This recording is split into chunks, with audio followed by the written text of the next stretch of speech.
Shalom, saudara-saudara yang terkasih dalam Kristus. Saya Penginjil Andi Gunawan kembali akan menyampaikan satu topik yang tidak kalah menarik dengan topik yang sudah kita dengar kemarin, yaitu topik hari ini bagaimana seorang istri menjadi sahabat bagi suaminya.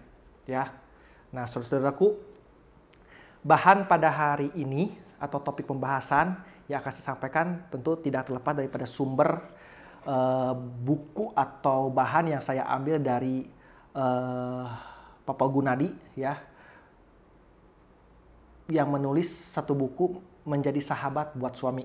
Ini buku yang baik, yang begitu tipis, ya, praktis tapi sangat bermanfaat. Nah, saudara-saudaraku, ya, topik pada hari ini yang tadi saya sampaikan tidak kalah menarik dengan topik yang sudah kita dengar bersama-sama, yaitu bagaimana seorang istri atau wanita menjadi sahabat buat suaminya. Nah, setidaknya pada topik pembahasan ini ada 5 prinsip yang perlu diketahui oleh saudara-saudari, khususnya bagi para istri, bagaimana menjadi sahabat buat suami. Ya, prinsip pertama yang perlu diketahui oleh seorang istri, bagaimana menjadi sahabat buat suaminya adalah pertama, mengupayakan mengontrol emosinya waktu berbicara. Nah, saudara-saudari, dalam hal ini tidak berarti wanita atau istri sama sekali tidak boleh menunjukkan perasaan atau emosinya yang kuat, ya. Namun yang lebih penting adalah waktu menunjukkan emosi, ya, seorang istri juga berusaha mengemukakan alasan-alasannya yang seharusnya bersifat logis atau rasional, ya. Oleh karena itu, hindari kata-kata seperti ini, misalnya pokoknya aku merasa begini atau aku melihatnya begini. Nah, kalimat seperti itu tuh sukar diterima oleh seorang pria. Ya, tentu pria akan bertanya, pokoknya perasaan begini yang dialami oleh mama itu seperti apa? Ya.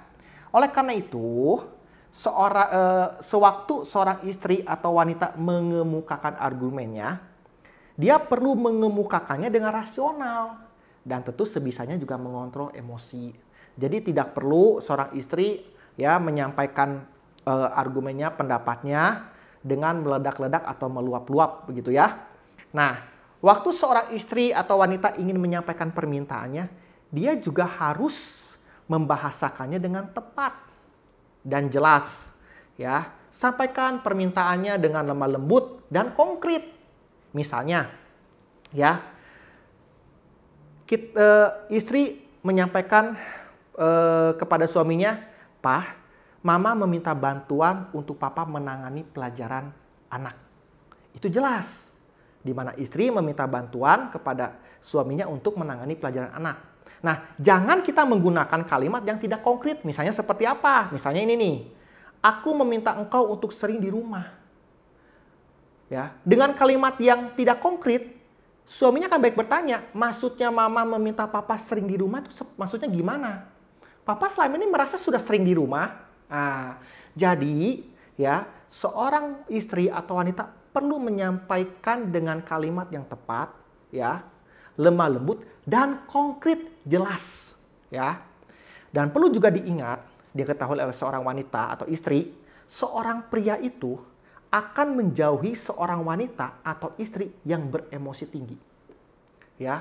Jadi kalau ada seorang suami, ya, sepertinya dia enggan berbicara sama istrinya, apalagi kalau ketika ingin membicarakan suatu masalah, tentu istri perlu mengoreksi diri.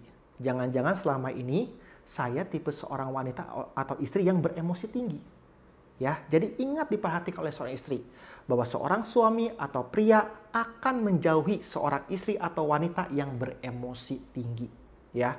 Yang kedua, seorang istri perlu mengerti bahwa pria tidak siap menghadapi dan tidak menyukai kejutan. Nah, yang dimaksud dengan kejutan di sini adalah perubahan mendadak dari sesuatu yang sudah rutin. Ya, jadi kalau misalnya kejutannya karena hari ulang tahun suami, ya, tentu dia tidak akan marah, begitu ya. Jadi yang dimaksud dengan kejutan di sini adalah perubahan mendadak dari sesuatu yang sudah rutin. Memang tidak semua pria seperti ini, saudara-saudari, ya. Namun pada umumnya pria itu menyukai hal-hal yang sudah diantisipasi, ya, hal-hal yang memang sudah terencana, teratur. Nah, sekarang pertanyaannya, mengapa pria pada umumnya tidak suka perubahan yang mendadak? Ya, Pertama, karena pria tidak begitu terbiasa dan tidak begitu nyaman dengan perubahan yang sifatnya mendadak. Ingat, pria pada umumnya suka dengan sesuatu yang teratur dan terencana dan bisa diantisipasi.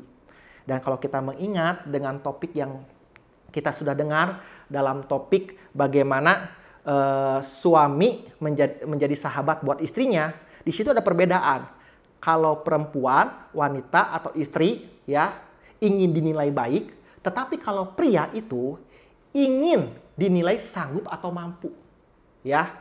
Nah, kalau ada sesuatu hal yang berubah mendadak, suami merasa tidak mampu, nah itu bisa membuat dirinya menjadi down. Ya. Berikutnya, di samping itu, pria juga mempunyai suatu kebutuhan, yaitu kebutuhan untuk menguasai keadaan atau mengontrol situasi. Ingat tadi yang saya sampaikan, ingin dinilai mampu dan sanggup. Jadi seorang pria itu ingin dinilai mampu dan sanggup, bahkan menguasai keadaan, bahkan mengontrol situasi. Oleh karena itu, pria tidak suka jika ada sesuatu yang terjadi di luar kontrolnya atau kendalinya. Jadi jika memang ada masalah, ya, maka para istri atau ibu-ibu rencanakanlah waktu untuk berbicara dengannya. Artinya, jangan secara tiba-tiba langsung melontarkan problem masalah itu di hadapan pria. Apalagi istri sampai memaksa pria atau suaminya untuk langsung menghadapi atau menjawabnya. Contoh ya, kalimat yang memang seorang istri ingin menyampaikan suatu masalah tapi direncanakan. Misalnya seperti kalimatnya, "Pak, ada yang ingin Mama sampaikan, tapi nanti kita bicarakannya malam ya, apakah boleh?" Atau, "Pak, ada sesuatu yang ingin Mama diskusikan dengan Papa. Apakah Papa memiliki waktu nanti malam?" Jadi betul-betul direncanakan, terencana. Jadi tidak sifatnya dadakan. Misalnya ada masalah, "Pak, ada masalah, kita bicarakan sekarang. Lalu Papa jawabannya bagaimana?" Nah, itu untuk suami ya, pria, itu sesuatu hal yang di luar kontrolnya. Ya, terlebih lagi ketika kita ingin membicarakan masalah, pikiran suami kita sedang ya dipenuhi dengan begitu banyak masalah dan pekerjaan, ya. Nah, adapun yang menjadi alasan mengapa saat membicarakan masalah perlu direncanakan waktunya, karena mungkin juga ada kekhawatiran dari kaum pria atau suami, yaitu kalau diperhadapkan masalah secara tiba-tiba dan ia tidak siap dengan jawabannya, maka itu cukup memalukan. Ingat, pria ingin dilihat, dinilai mampu atau sanggup. Jadi sewaktu diperhadapkan dengan sesuatu yang tak bisa dikuasainya, dia menjadi sangat kewalahan, ya. Jadi pada sesi ini saya membahas dua dulu yang menjadi prinsip bagaimana seorang istri menjadi sahabat buat suaminya.